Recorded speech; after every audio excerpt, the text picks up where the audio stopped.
Hello, and welcome to this panel. We hope that it's informative and a fun, informational ride for everyone. I'm going to let everyone introduce themselves very quickly, and then we're going to ask a little bit more about who you are so that we can make sure that we are speaking to topics that are relevant to you. I am your moderator, Rachel Graham-Andrieux. I have come from France via the UK and the US, as per my accent. And I work in sync, mostly with music licensing for fashion brands and for catwalk shows and digital content, as well as have a publishing company called Passé Publishing and running the publishing for a label called Profil de Face. And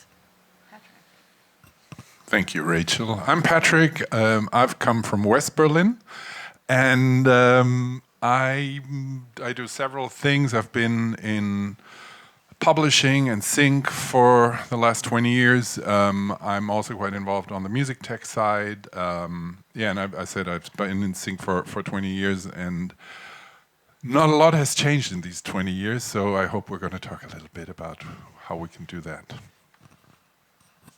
Hi, my name's Dan Burt, and I work at a company called VML, and at the moment we're the biggest ad agency in the world, and I'm a music supervisor and producer there. Hi, I'm Sarah Rimkus. I'm from East Germany, I guess, if we say where we're from. I'm a senior sync manager at Concord Music Publishing, which is one of it's the biggest independent publisher as of right now. We have over 1 million copyrights.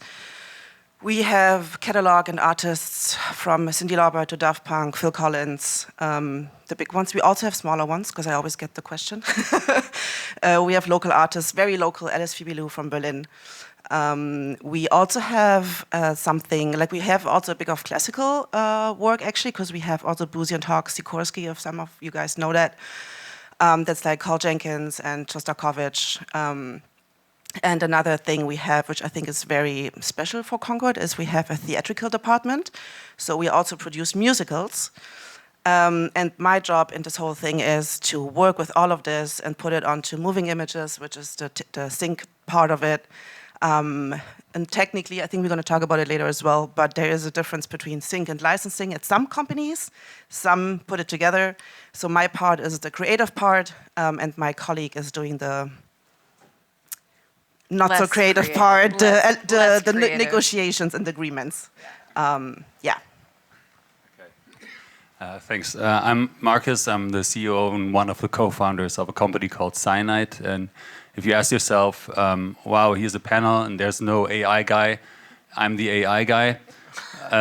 So the company does AI-based music audit tagging and music search, specifically tailored for publishers or other rights holders that want to run a sync operation a little bit more streamlined or efficient.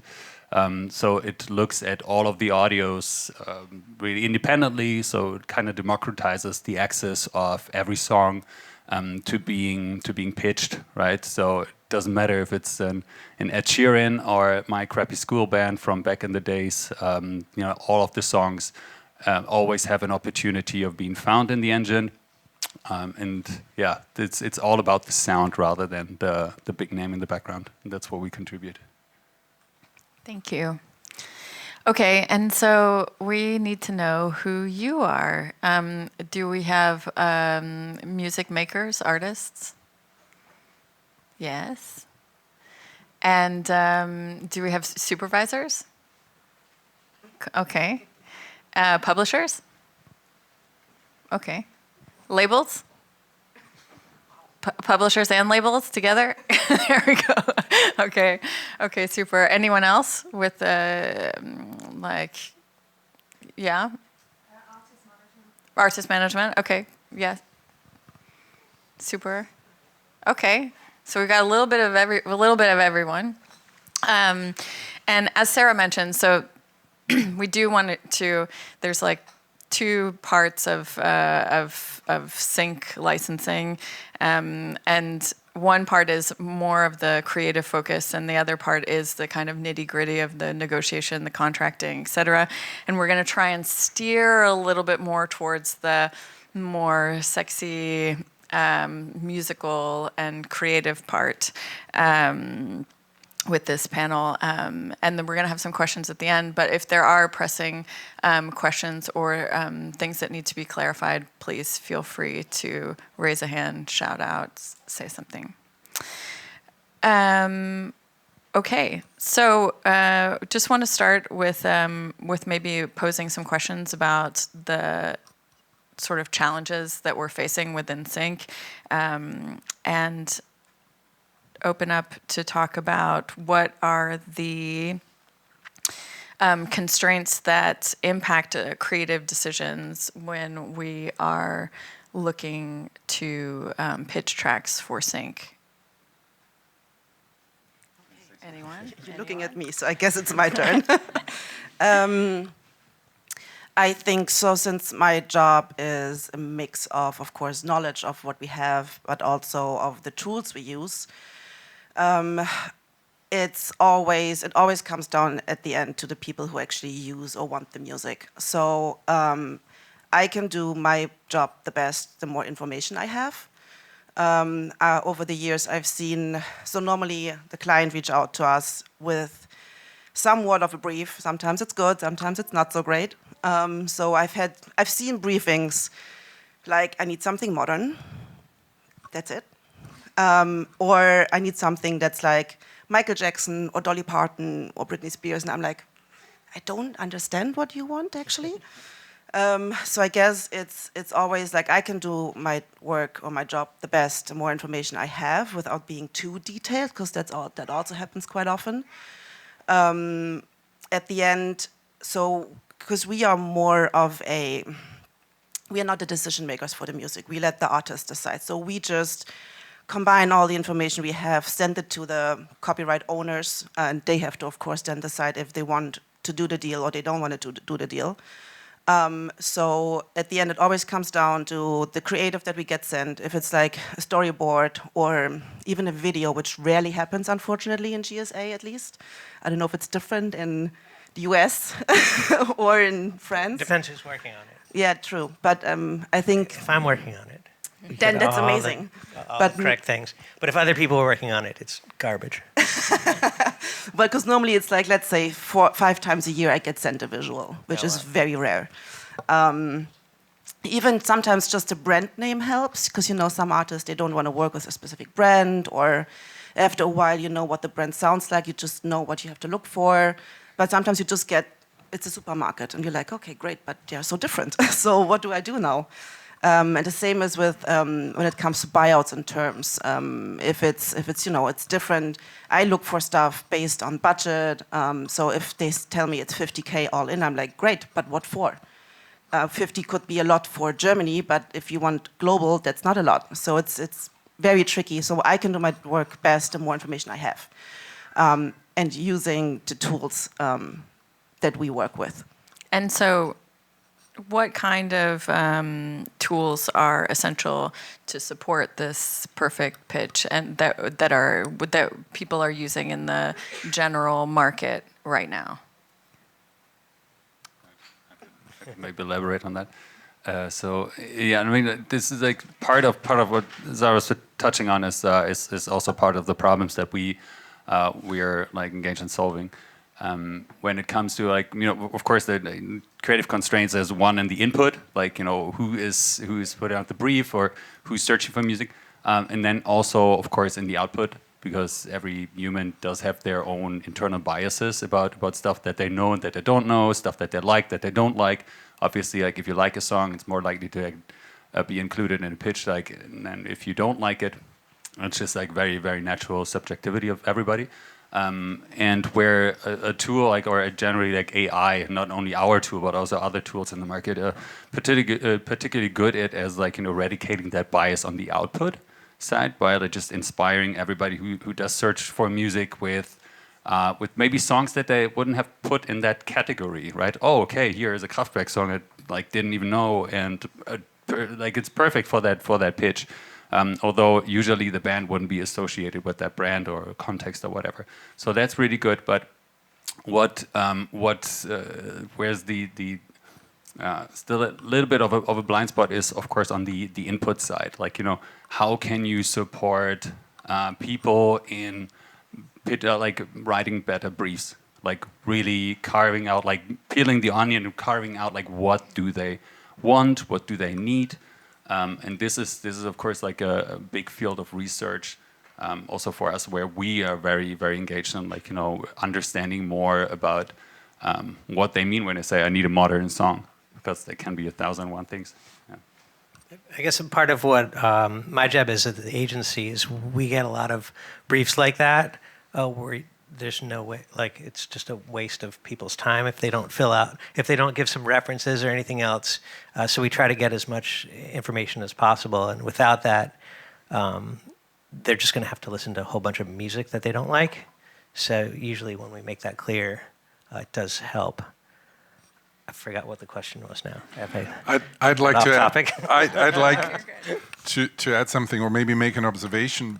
Because also going back to the question or the headline of this panel, the future of sync, I think just listening to you guys and you all said great stuff for the last couple of minutes. I think it's really what we all that we work in sync. We're all have to be good communicators. We sometimes have to be translators between the different parties involved in the chain. Because you said, for example, the decision is up to the artist, but how many, links in that chain are there between the actual client in the end, and then you come in, or your colleagues that work on the creative side, and you as the creative music supervisor, and then the publisher, the label, and then the manager, and then the artist. And I think where we're all struggling a bit, and that's been my observation, and I didn't make that long of an introduction about myself. So I basically built, one of the things I did was, I was the first person at BMG when the new BMG started. I built the sync business there. I worked in the US for 3 years, so I've seen a lot in a lot of different territories, but the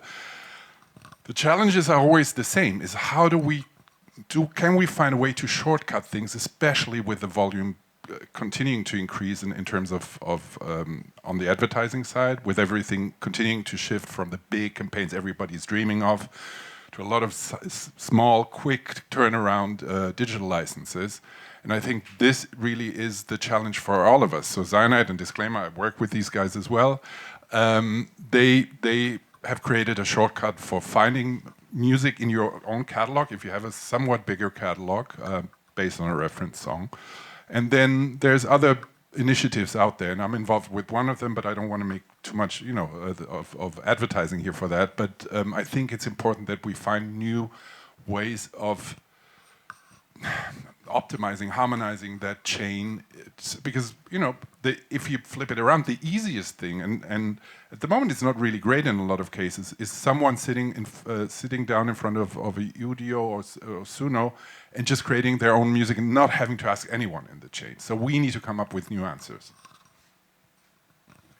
I mean, just quickly also adding on that, I mean, you can of course name these platforms because they're doing a very, very profound work. Like, if you name something like My Universe or Catalog or Caudal or Mivo from France, and they're doing something which can be profound because they're opening that market for commercial music for the more lower tier syncs, right? Where like with the upper tier things, where of course you need creative people to work on it because they are so important, these campaigns, that it can be like multinational, like year-long campaigns. If we're talking about like the daily stuff on YouTube or on other social media, of course you need somebody to process this onslaught of requests that are not answered by the publishers because it's just like too low in volume, and talking about like the licensing, like the revenue volume, of course, right? So having these kind of products or platforms solving that for a commercial music publisher is very profound.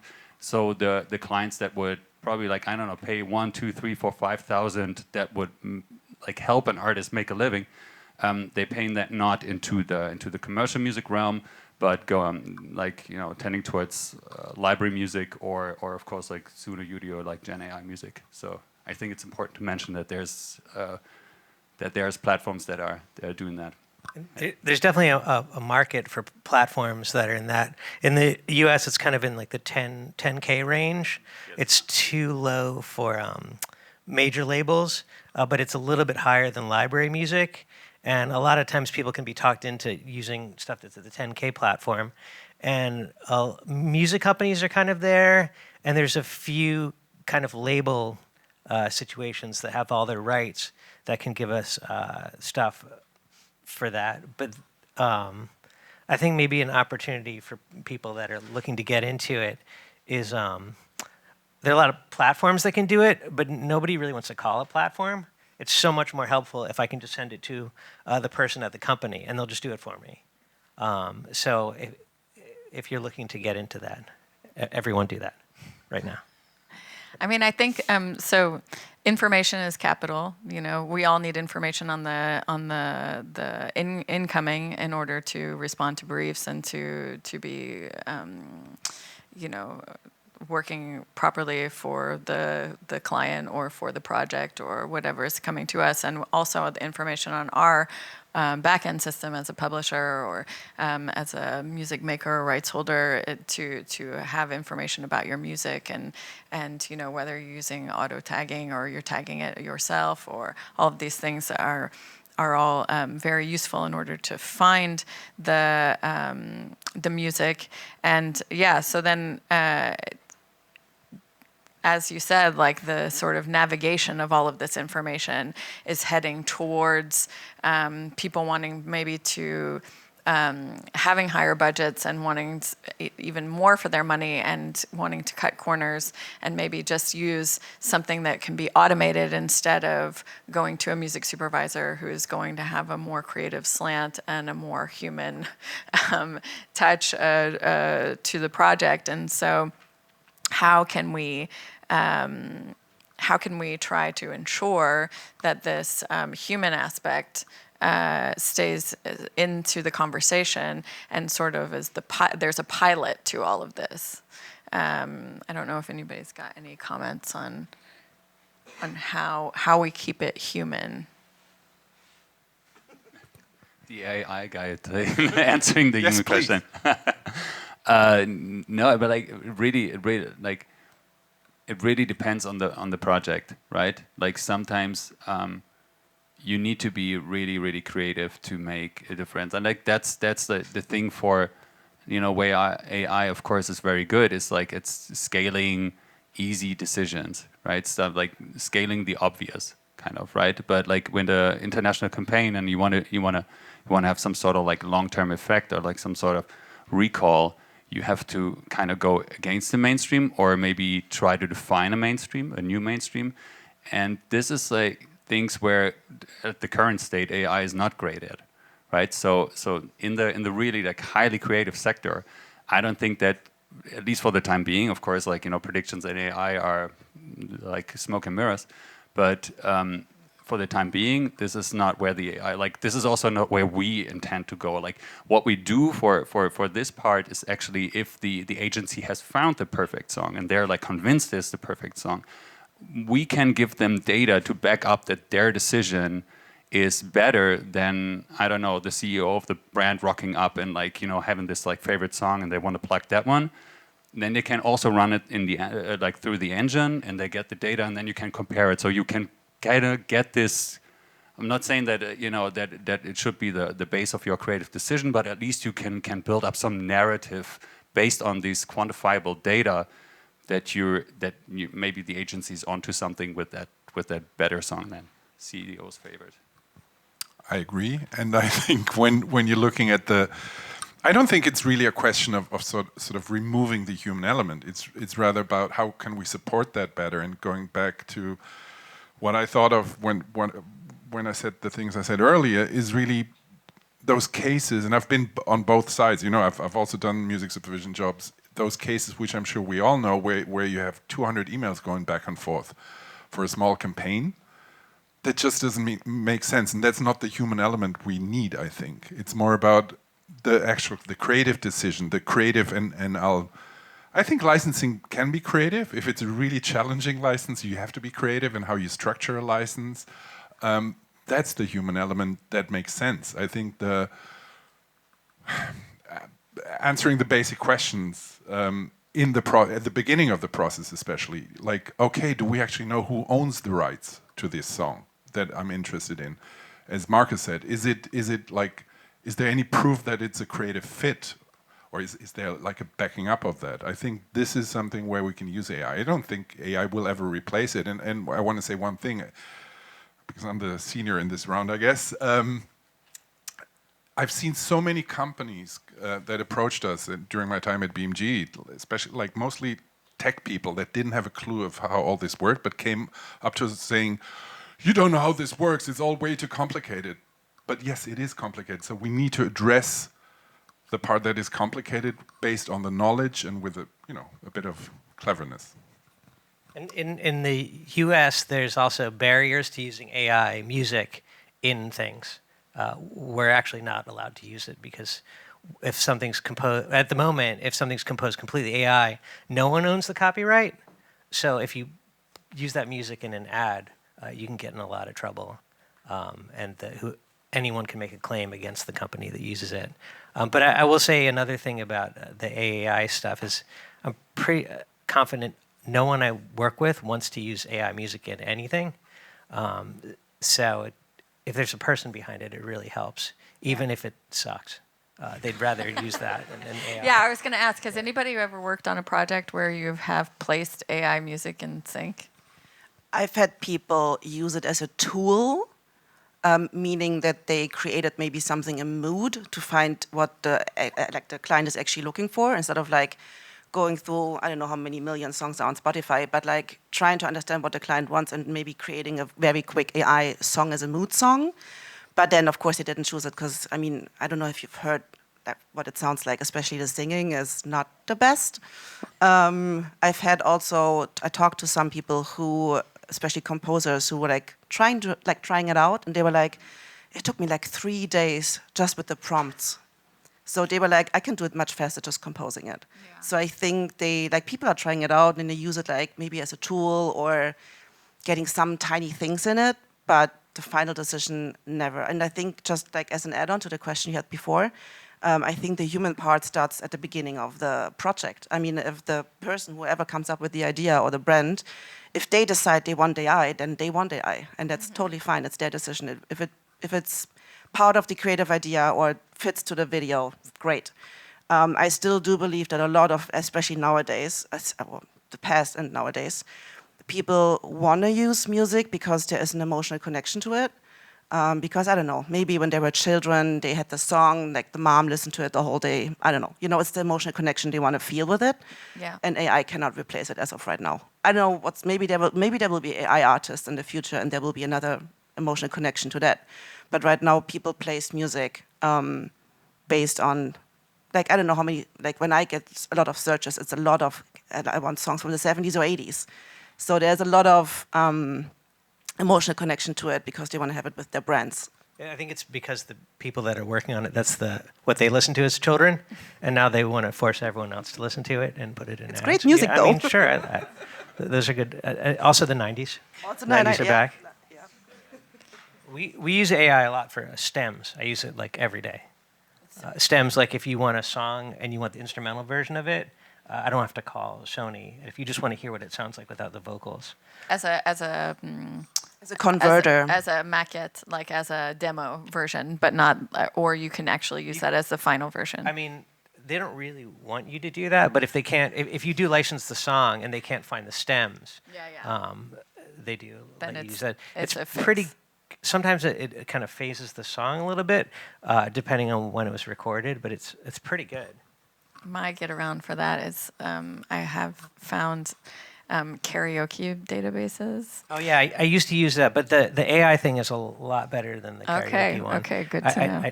I did do the karaoke one. I thought that was a good idea when I figured that. And I think that's really, I mean, a lot of, especially majors, probably won't admit it, but I've seen that so many times over my career that, you know, it's really a legit tool because in many cases you actually, the company that owns the rights doesn't have the instrumental, or it never existed. Or they got destroyed in a fire. Yeah, there's a lot of things that have been lost in the shuffle. That is. I don't know if they made the news over here when the Universal warehouse caught on fire, Yeah, yeah. and like some Jimi Hendrix original masters were destroyed. Yeah, we had that for World War II. A lot of the classical music was destroyed. So we have a whole department who's just taking care of recovering all of this. Yeah, crazy. Could I like quickly add to the only AI generated things? Like actually, I know that the banking house of Wells Fargo and the U.S. bank is now switching to only using AI generated music in their branches because they found that some of the soundscapes that they're showing there, they have like more like accountability and more control over what the sounds actually sound like, and for them it's very particularly it has a psychological effect on people, like emotional effect on people, because they want them to feel, of course, like safe in that environment, and they want the brand to be trustworthy, etc. And there's so many parameters that are important for them in this, that they were leaning AI generated music because they can have this infinite stream of music that always hits that mark. If that's like 100% proven, I don't know.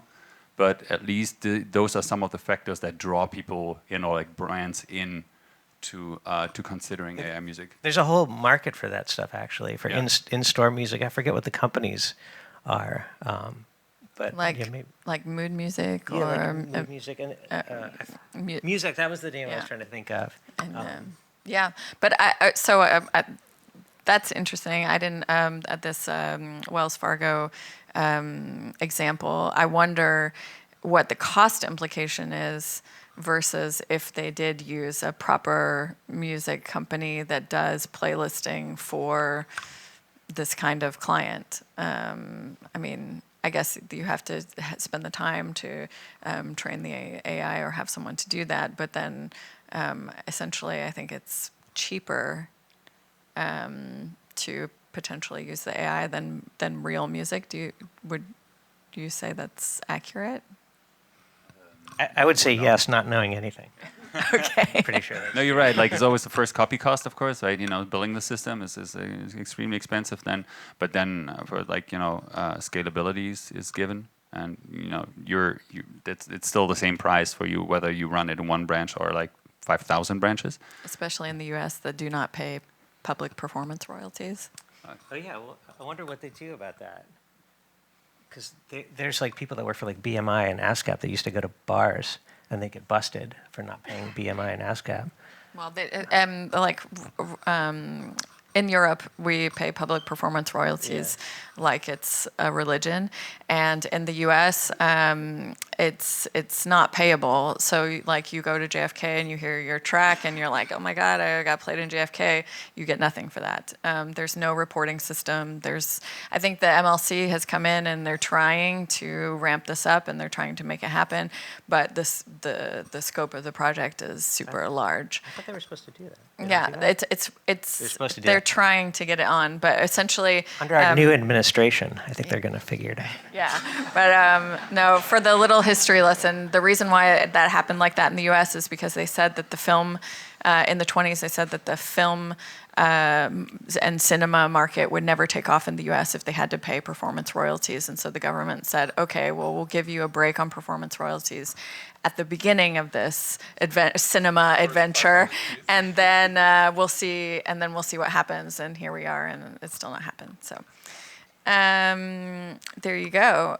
We've covered like a lot of different subjects and a lot of different aspects, but maybe it's good to take a couple of questions to see if we can cover anything else that we haven't thought about.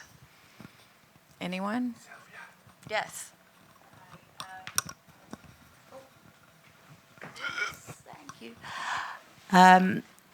A question for each of you. Do you think that the future of sync is going to either be AI generated music or commercial music, and that the whole kind of production music and library music part is going to sync? Because one side of it that you mentioned was about the emotional connection, which people don't really have with library music. So if they want something quick and cheap and easy, wouldn't it be easier for them just to use Gen AI? And what do you think the threat is to library music and production music for sync? I will say that there's some really good library music. Some songs that are like pretty popular hits are actually just a piece of library music. So I haven't heard any AI generated anything that's. I guess I don't listen to that much AI generated music that I know about. So, but I haven't heard an AI generated. I guess it's like if you're trying to make something like funny or stupid, like AI. Like if you're going to make like a joke heavy metal song. I have heard those are pretty good, but as a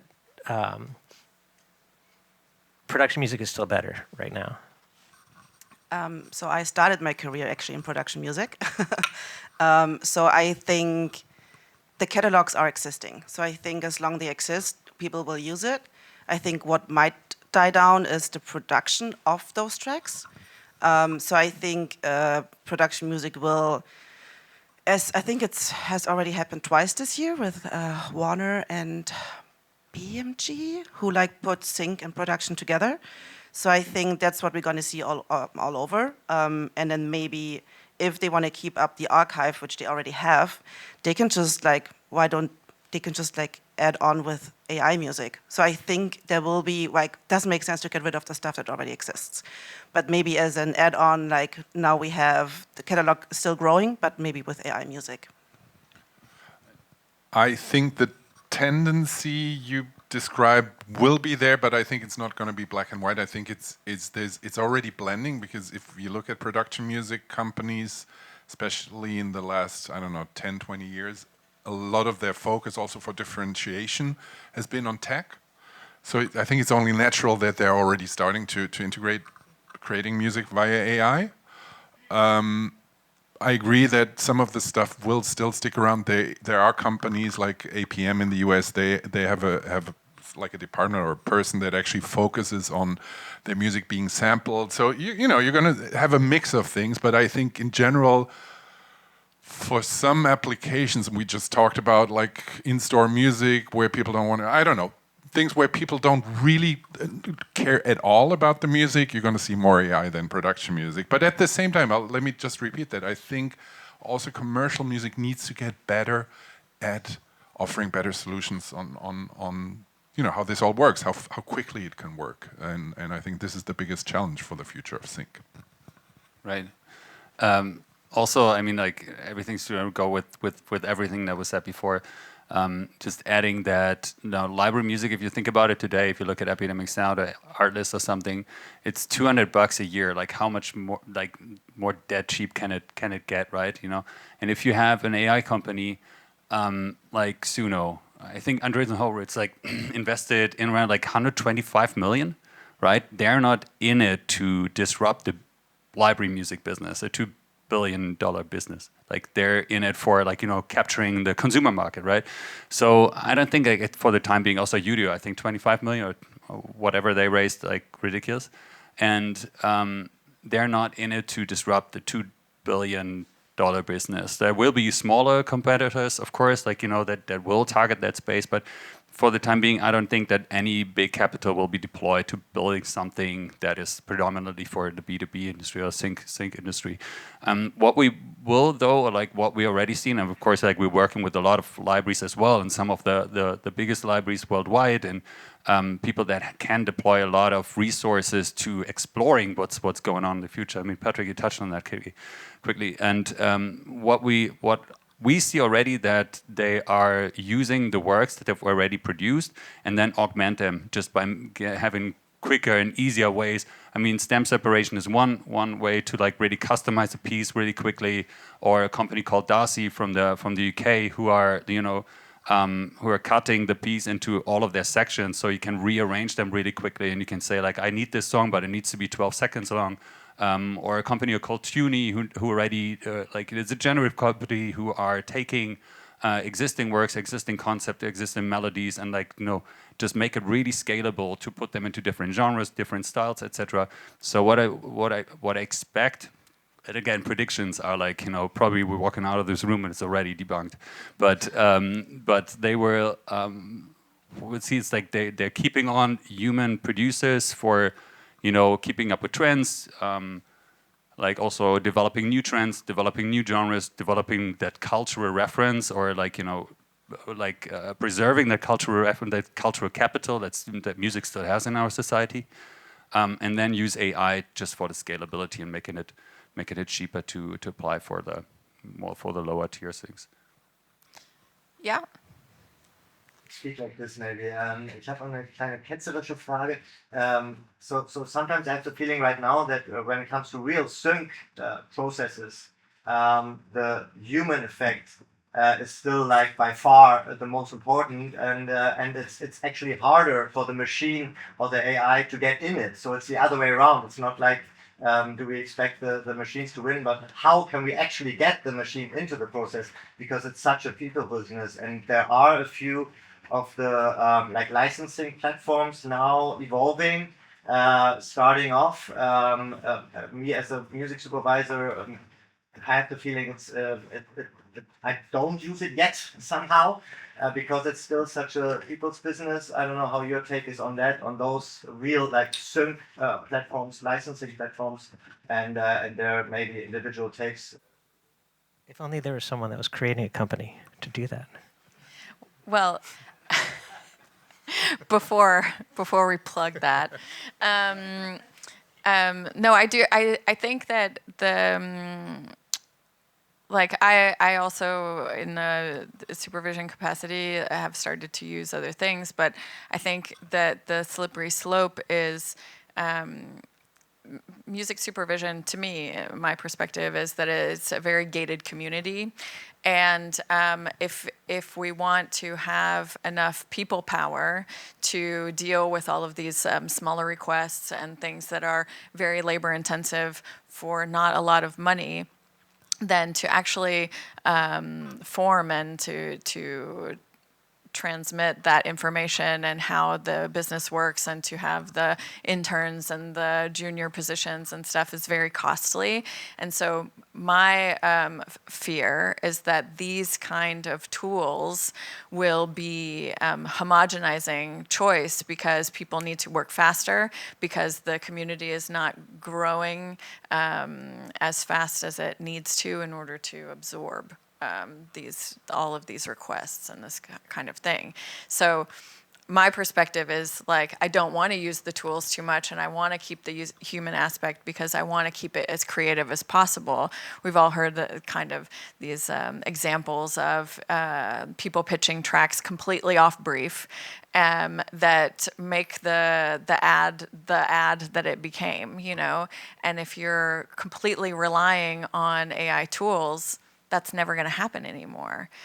You're basing your creative decision on something that's like mathematical, and I'm not talking about your egalitarian tagging company, which is, I think is very interesting, but you know, so that is kind of more my fear, you know, that it would slip into this really homogenous, because as needs must kind of thing. But I do think that the machine is going to creep in more and more to try and facilitate a wider scope of work. I agree and I disagree at the same time. I think it's right what you said, but I think at least the initiative I work with, that's not the goal, to sort of remove the human and the human element from it. I think there are, you know, this is not my concept, but reading these books, there are just me tasks which will continue to exist when working with AI.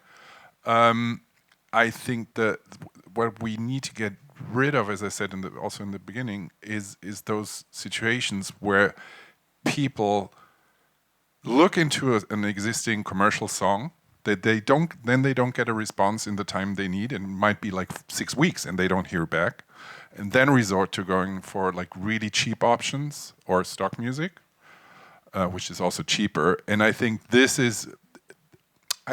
a lot of potential. Also, if you look at the numbers that Epidemic just released, how much money they're making now. Yeah, but I also would say that these people who are using licensing solutions, that they're letting 6 weeks go by with no response is also people who potentially, like for example, you have a lot of fashion brands that are using their own legal departments in order to research music rights. They have no idea how music rights work, and Agreed.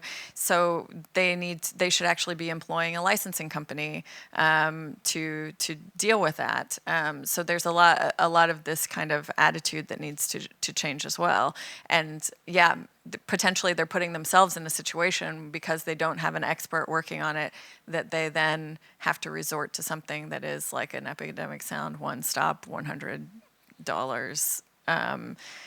ridiculous, you know. I mean, And I don't think and it's nice.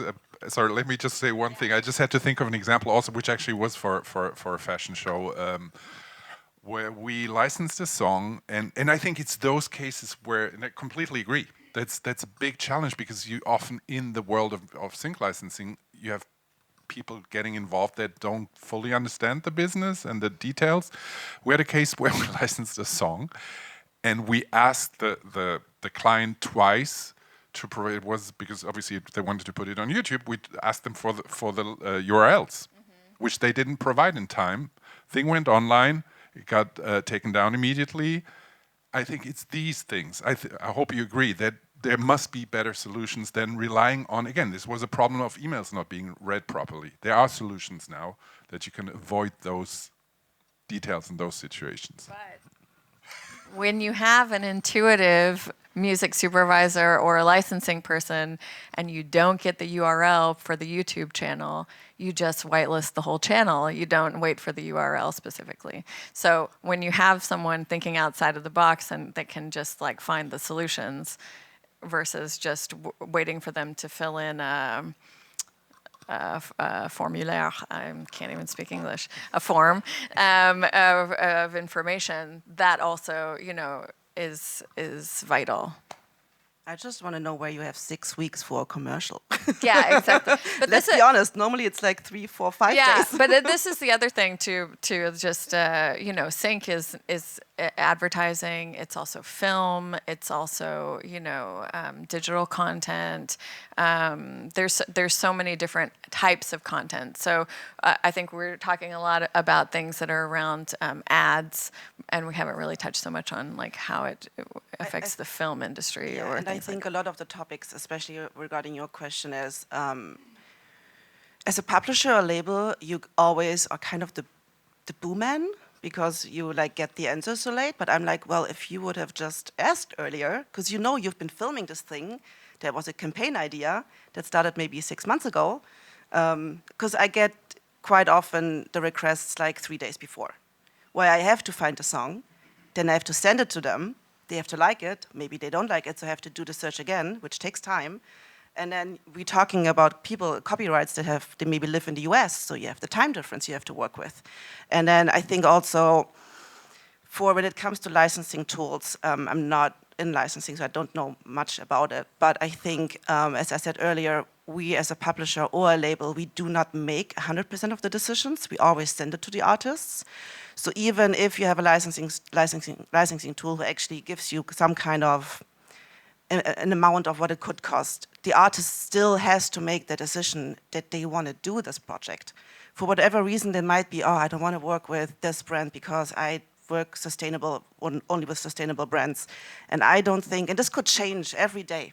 It could be like, okay, today I like Tesla. Oh, now Tesla's not great anymore. So it changes like from one day to another day. And AI would not know that information because they don't know what the artist is thinking. So I think there will always be a human aspect to it, even if it's just, maybe there's a licensing tool that can give you some kind of a budget range, or can maybe even tell you, oh, it's been already used right now for this other brand, which is a competitor brand. So I think it can give you some information, but at the end you will always have to talk to somebody. If it's the publisher or the artist directly, doesn't matter, but there will always be the human part of it. If I was at a label, maybe I would use it to like consult, because I think that one of the hardest things that we have to work with is when there's rights holders that are split all over the place and there's a tight deadline, and we have to contact all the people and all the rights. Sometimes the labels don't even have the percentages right. So if there's a way to speed that up, I think everyone would like that. So I remember a talk last year at Reeperbahn Festival with Jen Malone, amazing supervisor from the US, and she was like, there was a project she worked on, and it was a hip hop song with like 30 owners. So I don't know if AI is possible to contact 30 people at the same time and have all of them agree. I've had 2 hip hop songs where it adds up to 110% of the writers, and then none of them knew that until they got all the percentages. We were missing 2% last time. I don't know where they are. Yeah. Yeah, a couple of questions, and then they'll probably tell us we have to stop. Should I just stop? Yeah. I just wanted, first of all, to agree with Sarah and just mention that when this process of micro licensing, when you mentioned that it's going to be optimized, it's going to be AI, the reason why it's not happening now, in my experience, because like the big company, they kind of outsource it to smaller company to do smaller things. And why they're doing it is exactly the human thing. They have someone to help on, and this is very important. And if AI made mistake, it's like it's nobody's fault. And if you make mistake, they can call you, they can activate the process, they can activate legal thing, and this is why they're doing it. I have a question to Marcus as the AI guy. What do you think about human law? We're kind of all doing it. It's million reasons for this. Do you think it might stop the conquering of the music world, or this is something which is You mean like the part of the human in that process, or like, sorry, maybe I didn't get the question. blog? I meant what Dan said. I also have it. We actually was forced to add it to our contract that the people who pitch to us not allowed to pitch us AI music without telling it to us. So this kind of human law. Well, I am like as a music supervisor, I am cutting out everything which is like, oh, this is AI music. I don't thank you. No. Right. This, I mean, like, this is probably also a question to the other panel, but like, what I can say, I mean, Dan said the legal, or talked about the legal implication of that, because there's no underlying copyright, at least in the USA. First, like, like everybody could use that work, first of all, and second of all, like, it makes you eligible for some other claims that might arise. Also dependent on, like, how all these lawsuits are going on. And what's going to be the verdict there. But then again, like, I have not, and I think also Dan said that before, I'm like, it's also my personal experience. I've never heard of anybody who genuinely wanted to use AI music in something. It's just like, there are a couple of upsides from generative or AI generated music that you cannot neglect. And the two of the things like that we always like, we preach this all of the times, like, and then the first one is it's very easy to get, right? It's very easy to quote unquote license. So you go there, you spin it up, there you got a song and you can use it, and you get like a general license from the generator, or like from the AI or from the company behind it, that it can use that for any use case. Great, all right. That's the first one. And then the second one is of course very tailored to your use case. You prompt it. And I mean, like, of course, in all honesty, sometimes the prompt fit from what you actually type in and what it comes up with isn't great. But at least you have something that goes into the general direction of what you were looking for. The latter problem is something that we are very engaged in, because we believe that if you have a library of human created music versus AI generated, and you have a tool that gives you very quickly what you were looking for, there is much more meaning in taking generated music. And the other, like the licensing issue, I think you guys have to solve, or like let these like licensing platforms solve for you. I don't know if anybody wants to. I could see what it might be used for. Besides what we're talking about, is I don't know if anyone heard. There's like a Instagram channel where someone has like Johnny Cash doing "Baby Got Back," and like a lot of dead celebrities singing songs. So if I was a company, a bigger company, maybe I would use that for that. Because if you get all these estates and the publishers to sign off on it, it's probably okay. And it's kind of a cool thing that didn't exist before, is you can get dead celebrities to sing whatever you want them to. Last question. Thanks very much for a really interesting discussion. My name's Emma, and we are a UK-based family-owned and run 50-year-old classical record label.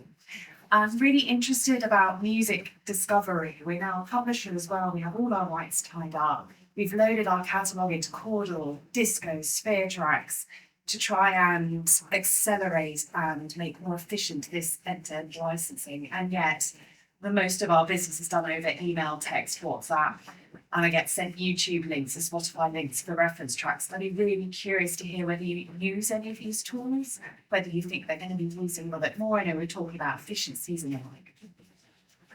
I'm not 100% sure if I understood everything, because but I think I kind of got it. So we, tell me if I'm going the wrong way though.